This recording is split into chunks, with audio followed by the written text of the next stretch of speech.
बदीन मां सिंधियाना news network जी reporter रजब राहिमू मौजूब सिंधारी committee जे सदर summer Haidar Jatoi Badin में मीडिया सां ॻाल्हाईंदे चयो त अॼु बदीन में प्रेस कॉन्फ्रेंस पियो कयां। हींअर मौजूदा सिंध जी जेका सूरत हाल आहे उहा ॾाढी ॾुखारी सूरत हाल आहे। हिकिड़े तरफ़ त सिंध जी ज़मीनुनि ते वालाल लॻो पियो आहे।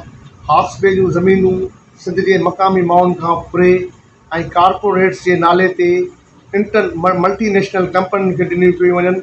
इन जे लाइ सिंधारी कमेटी रद्द थी करे त इहे ज़मीनूं सिंध जे मक़ामी हारियुनि खे ॾिनियूं वञनि जेके मक़ामी रिहाइशी पज़ीर आहिनि।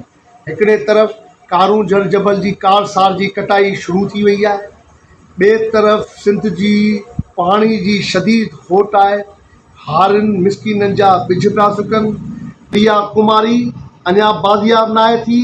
जान मोहम्मद मेहर जा कातिल अञा ताईं गिरफ़्तार न थिया आहिनि। नसरुल्ला गडाणी जा कातिल अञा ताईं गिरफ़्तार न आहिनि थिया।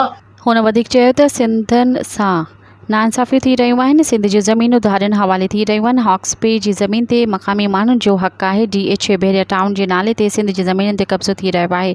सिंध जूं ज़मीनूं सिंध वाटसन खां ज़बरदस्ती खसे कारपोरेट फार्मिंग जे नाले ते खयूं पियूं वञनि।